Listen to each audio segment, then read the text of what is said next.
My name is Ron Hanson. They call me Tiny. I was in Vietnam from June of 69 to June of 70. I was a sergeant E5. From then on, I was a squad leader, and they took away my machine gun, and I got to carry an M14. Me, growing up in North Dakota, I'd heard of the Vietnam War, but it didn't affect me. I didn't feel I had any reason to be concerned about it. The letter came, and my father, who was an MP during World War II, he told me not to go. He said, don't go. He said, we got relatives in Canada. He said, I'll arrange it. You go up there. He didn't want me to go to Vietnam. He did not. I said, I'm going to live in this country the rest of my life. He said, I told him that, and I said, no, I'm going. That's all there is to it. Coming in, they told us we were going to land at Benoit, just out of Saigon, and as we were coming flying in, I looked out the window of the plane, and there was a bunch of fighter jets on each side. I said, "Ooh, this might not be good."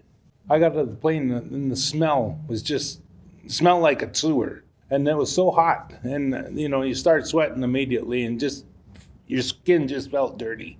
I went through the Americal Combat Center for about a week and a half. We waited for orders, and they sent me up to LZ Baldy. I got assigned to Charlie Company, 2nd and 1st, and I was talking to the squad leader. So he said, how'd you like carrying M60? And I said, that'd be great. And I always felt, well, if I can keep myself alive, I can help everybody else, and I done my best to do that. I'd been there probably a week and a half, 2 weeks, and I come in with another guy from Minnesota. He was walking ahead of me on the first patrol I was out on. There was a cross on a hill, and he stopped, put his foot up on a berm, and it exploded. And the explosion knocked me down, knocked me on my butt, and I can still see him spinning through the air. And I run up there to him when he landed in dry rice paddy, and I looked at him, and his right arm was a big hole in his elbow. His hand was just hanging there from his wrist, and his leg was blown off right at the knee. I've talked to him. I've had coffee with him. And he's done well for himself with prosthetic arm and leg and everything. He's done well, but like he said, he don't remember anything. Don't remember a thing. I just made sergeant. It was in January of 70.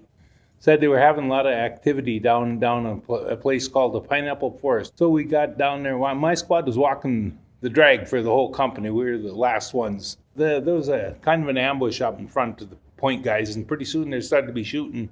I'm right out in the open there. I said, oh, this isn't good. So I started walking backwards and looking around, trying to figure out where these shots were coming from. Everything went black. I said, oh my God, I've been shot. And and my feet hit the water. I said, what? And I fell in a well. I heard somebody holler, where's Tiny? Where's Tiny? I hollered, I said, I'm down here. And the guy come over, and he looked down there. He said, what the hell are you doing down there? And that was a big joke. Tiny fell in the well. Tiny fell in the well. But it was so funny. It was just funny. Our platoon was out in the field. Lieutenant come up, and he said, Hanson, if you're going home, you better be on the next flight that's coming in. I just took my rucksack and I dumped it upside down. I said, help yourself, guys. Took my bush hat off. I gave it a toss. I never lost a man when I was in field with them. And to leave them, I felt kind of like I was abandoning them. Just didn't feel really right going home, but I didn't want to stay there either. Finally, I went home. I flew into Minot, North Dakota. I bought a car. I was with my mother for a couple days, and that night my dad wasn't home. I hadn't seen him yet. Said, well, there's a dance in Grenora, a little town there where I went to high school. I was just happy to be home, and then I started driving, drag racing with a few kids. Cop took after me, try and slow down to make a turn on the county line, and ended up going in the ditch and rolled 3.5 times, and I spent my last 7 months in the Army in Fitzsimmons General Hospital in Denver. I thought, man, nothing can hurt me. But I found out different.